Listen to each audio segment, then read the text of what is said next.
Jeff, Jeff, Jeff. Jeff, Jeff, Jeff, Jeff. Jeff, Jeff. Jeff, Jeff. Jeff, Jeff. Jeff Stein is our national and presidential expert, kind enough to join us here on AM 950, the Progressive Voice of Minnesota, and WCPT 820, Chicago's Progressive Talk. Of course, he is a noted author. You can find his books at your favorite book location. And of course, the Iowa Politics Report and the Iowa Business Report come to us courtesy of KXEL in Cedar Falls, Waterloo, where he is not. Where today you're on. What TV station are you at right now in Iowa?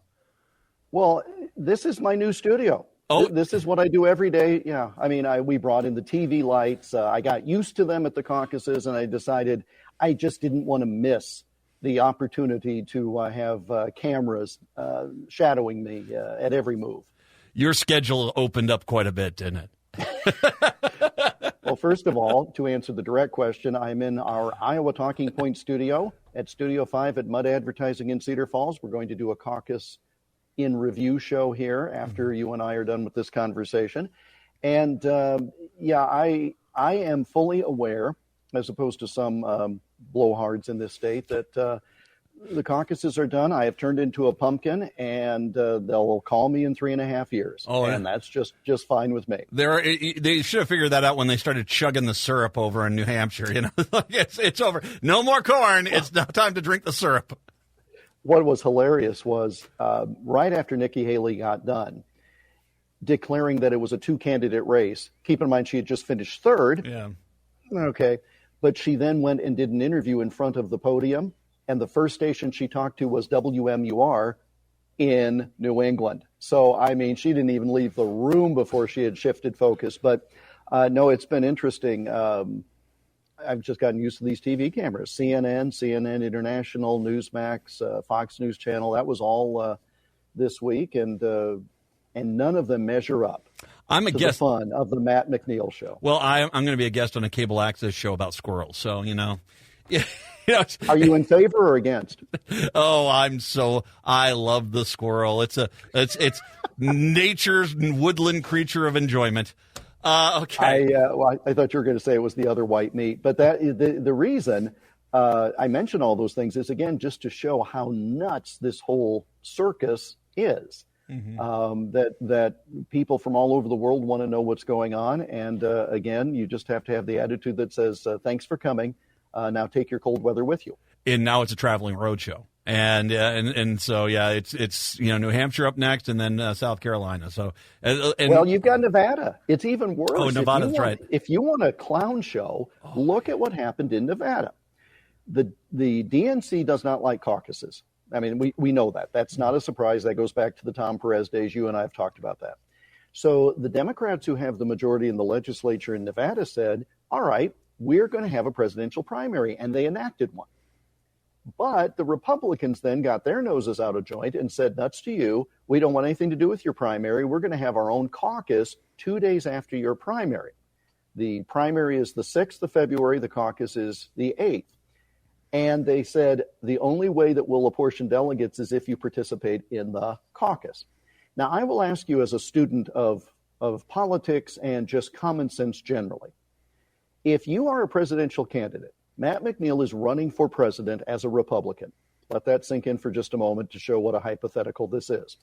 If you were told there's a primary and there's a caucus, and the only way you get delegates is to be involved in the caucus, which of the two do you decide to participate in? I would actually probably do both, just to dot my I's. I's. I'm sorry. No, the rule says one or the other. You have to choose. Well, then they were very careful. Then you probably would want to do the caucus. If that's at least it depends. I mean, does the state body overrule the Republican Party in the state?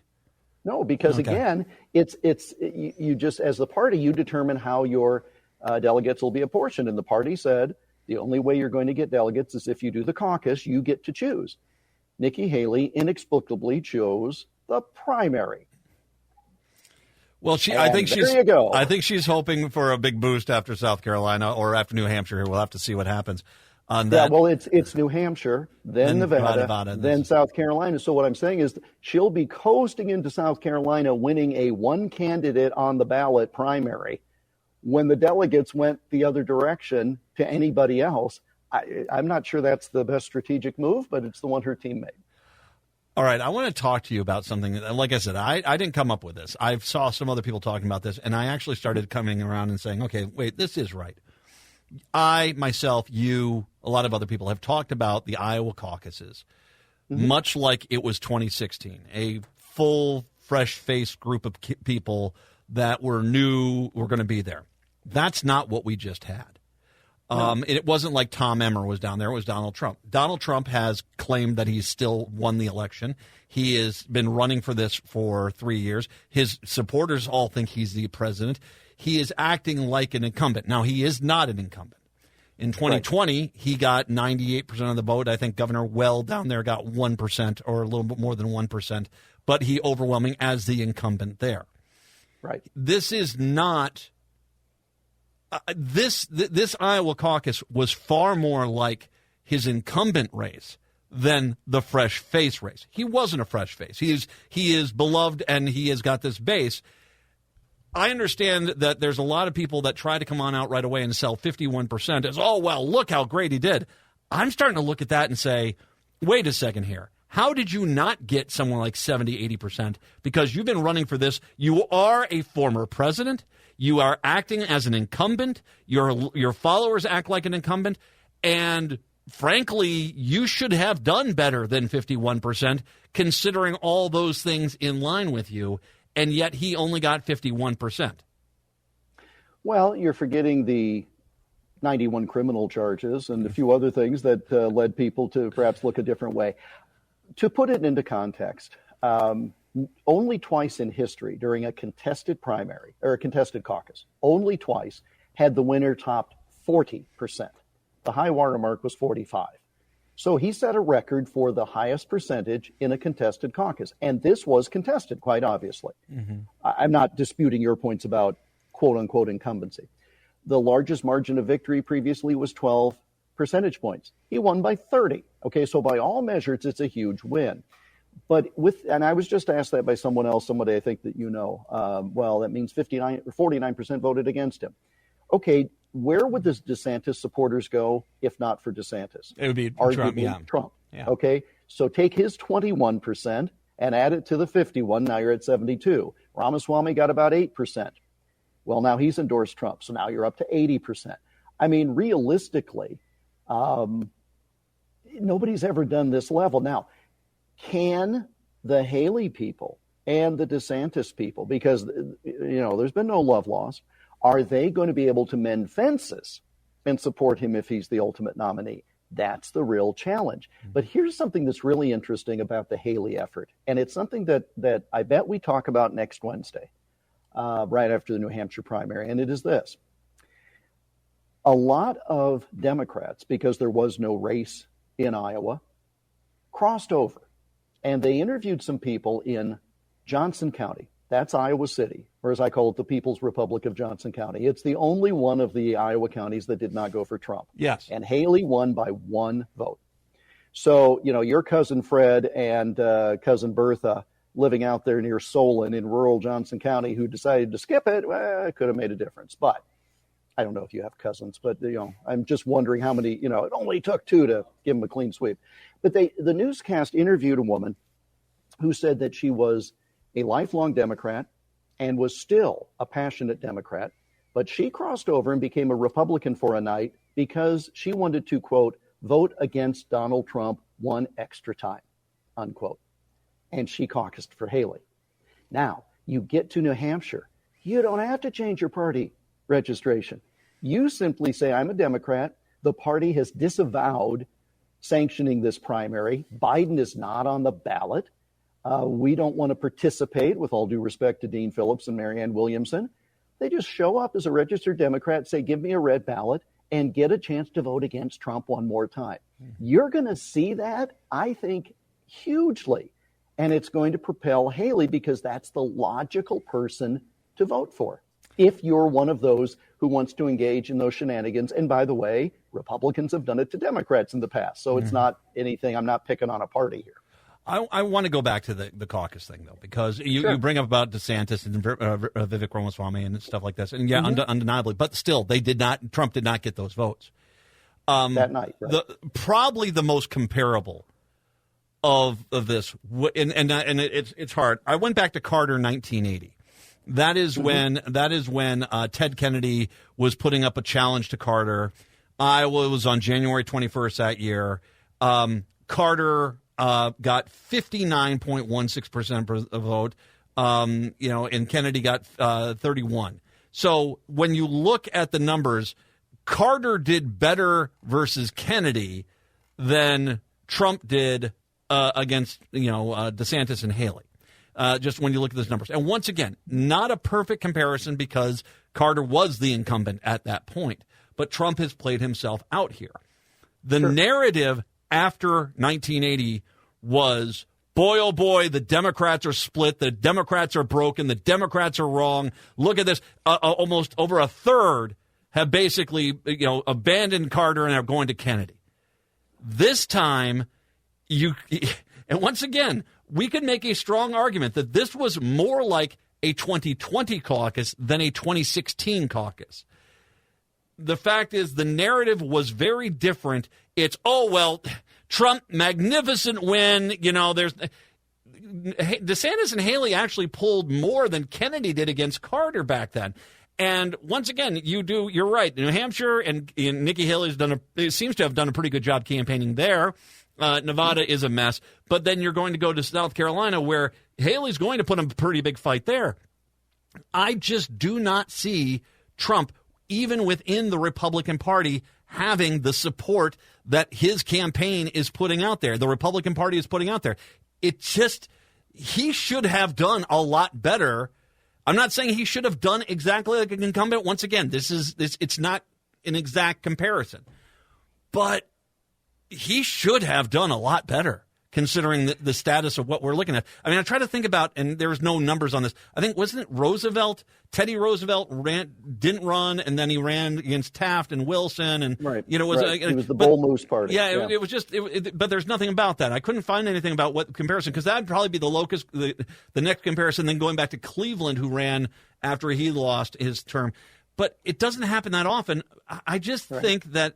I think presenting this as, wow, look at how great Donald Trump did, I don't think he did that well, considering how he played himself off, how the party played himself off, and this is a former president running for the presidency again. But 91 pending criminal charges, but January 6th, but claims of election fraud. All of those things. This is why if you're DeSantis, you're just sitting there scratching your head saying, I did everything I was supposed to do. Because here's the playbook, right? You go to all 99 counties. He did that. He was not the only one. Yeah. That's the play in Iowa. Okay, you go to every county. You get a popular office holder to endorse you. He did that. Yep. You get the evangelical leaders to endorse you. Yep. He did that. Yeah. He did everything he was supposed to do, and he did not get. And Trump got more than half of the evangelical vote. Okay, so the point is that you're dealing with an individual who is rewriting the book. Love him or hate him, he's the most significant political phenomenon, with the possible exception of Barack Obama, in the past 50 years. Well, and here's so you can't. We want to make some logical sense of it, and there's too many wild cards there. And like you said, he's going to win, but he's going to create a huge problem for the Republicans. Entrance poll for ABC on Trump, if he's convicted, 64% of Republican caucus goers in Iowa, 64% said yes, they'd still support him, but 31% said they wouldn't. And when you look at the margins of Georgia, 0.2, Arizona, Wisconsin, 0.6, Pennsylvania, 0.7, North Carolina, 1.7, Michigan, 2.6, Nevada, 2.7, Florida, 3.4. You and I love this kind of stuff. I love the numbers and the stuff behind this thing. I really do. Yeah. This is trouble. Now, I'm going to tell you what, I can tell we're running up against clock here, but we're going to have to take a break here. I want you to come back and talk about that, because if 31% of the Republican Party bails on him, this is over. And there's just nothing he can do about it at that point. Jeff Stein joining us with his usual Wednesday visit to talk about presidential politics. We'll get more with him when we do come back. It is the Matt McNeil Show right here on AM 950 and WCPT 820.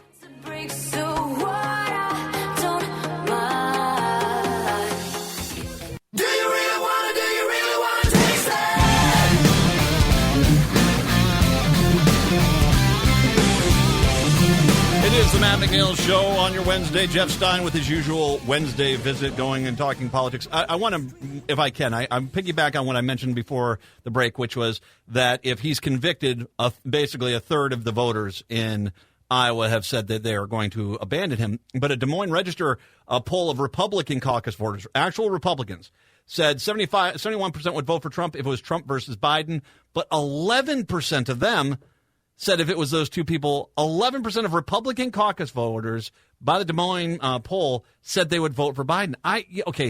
I'm seeing enough here to say to myself, this whole notion that Trump is running away with it, that another term for Trump is a given, is that's just not there. It's smoke and mirrors. And even within, we're talking his base. We're not talking suburban moms that went with Biden back in 2020. We're talking his base is already showing major signs of cracking. Going back to your point about DeSantis, and Haley, is like, what do I have to do here at this point to kind of shake these people off? It's that consummate trap the Republicans have gotten themselves into. Well, but what's going on is that you have DeSantis and Haley just sitting there in case. It's sort of like, in case the starting pitcher falters, I'm going to be here and be ready, because it makes no sense otherwise at this point for some. Now, something that you just said, and I want to be really clear, there's a big distinction between election and nomination. Yeah. All right. There is an awful lot of talk about no way anyone's going to beat him for the nomination. And given how it lays out at the moment, I would have to say probably that's right, unless there is something new that comes up between now and the time of the convention. But the general election, that's a whole different issue. And I have tried to tell my Republican friends who talk about how Joe Biden might be infirm and the policy is bad or whatever, you know the line, right? And they say, Trump's just going to come through and just sweep. Well, I say to them two things. One, you told me that 4 years ago and it didn't happen. Second, if you then retort and say, but it was stolen, my answer is, if, in fact, it was stolen as you believe, what has been done to change anything for 2024? And the answer is nothing. So the point is, all of these folks who think that he's going to cruise to the nomination probably will. Going to cruise to election? There's way too many things to suggest that's not the case. Mm-hmm. And so, again, well, look at the folks who said there was going to be such a red wave in 2022. What were they basing that on? Yeah, good. Same polls that we're supposed to be listening to now. Well, exactly. And to be fair, on the 33% that say that if he gets convicted, he has been convicted. He's already had fraudulent with his charities. E.g. Gene Carroll, he's guilty there. He's guilty of the bank fraud in New York. That was just a punishment phase he's going through. It hasn't phased their vote right now. I think that there's a lot of people who's like, when put a microphone in front of their face, and it's like, well, if he's guilty of trying to start a riot on January 6th, would you vote for him? And it's like, oh, no. But the reality is, I think that he could be found guilty of that. And I think most of those people will say, well, but he was justified. And so I don't know if that number is legit either. Here's the number that was interesting to me. Okay. There was an entrance poll that said that the percentage of people who wanted substantial change in the country, or in essence, blow the whole thing up, and you combine those numbers, it was this massive number. And they're voting for a guy who served as president for 4 years. And again, most of them say we want huge change, and so we're going to seek the guy who was in the office for 4 years. I just don't even know how to square that. Well, and they're kind of lost, which does bring up New Hampshire next, which is, Haley has done a better job of laying a foundation there. And the way that Iowa lays out, I think Trump and a DeSantis are going to work better. I'm actually surprised Vivek Ramaswamy lasted as long as he did there. But, you can do a lot when you're self-funded. Well, true. As you well know. Oh, well, yeah. Who doesn't love Twinkies? But I was surprised Christie dropped out because New Hampshire was probably going to go better for him. on the East Coast. Haley has done a better job of laying the foundation there. Trump's going to get that 50, 55, 60% of the vote. I just see that again. But do you think that DeSantis, that Southern charm's not going to fly up in in New Hampshire? I just do not see a way that DeSantis holds on for two there. I think it's going to be Nikki Haley for sure at two. Oh, I don't think there's any question. And that's why it's interesting that Christie got out, because DeSantis would have finished fourth. And did you see that the DeSantis PAC is now laying people off? Yeah, that's always a good sign. Not the white boot polishers.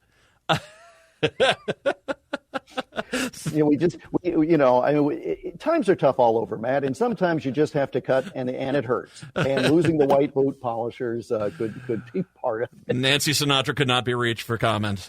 Oh, that's a beautiful reference. And you kids who are too young to get that, go Google it. It's a tremendous reference by your host there. But I think that she's.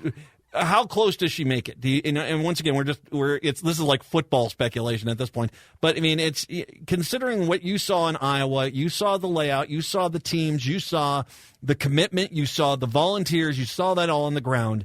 Now let's move that to New Hampshire, where Haley's going to do better. Do you think that this is going to tighten up at all? Well, sure, but it's because of the fact that Democrats will vote on a Republican ballot.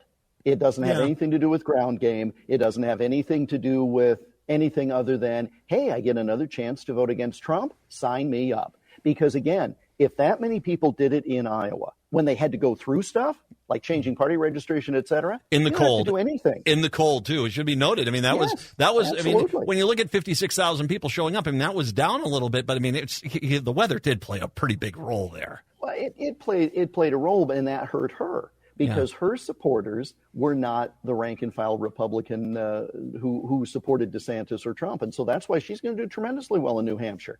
But, again, is that a real fair test, given that you're going to have a lot of independents and Democrats who say, I want to get in there and pull a few shenanigans, which they have the right to do. Those are the rules. Moonbeam Williamson's not going to do anything. Dean Phillips, do you think he survives New Hampshire, or do you think this whole vanity project of his comes crashing down fairly quickly, I think? I can't imagine. I don't know what's driving it now. I don't know where the money is. I don't know. I mean, is he going to win the Nevada primary as the only candidate again? I mean, it's a nice effort. And he's keeping some consultants and coffee shops afloat, and good for him. Jeff Stein, once again. The Iowa Politics Report gets posted a little bit later on. Find his books. They're fantastic. And, Jeff, we will talk to you next week. Thank you much. Hour 2 for Minneapolis, St. Paul. That's up next.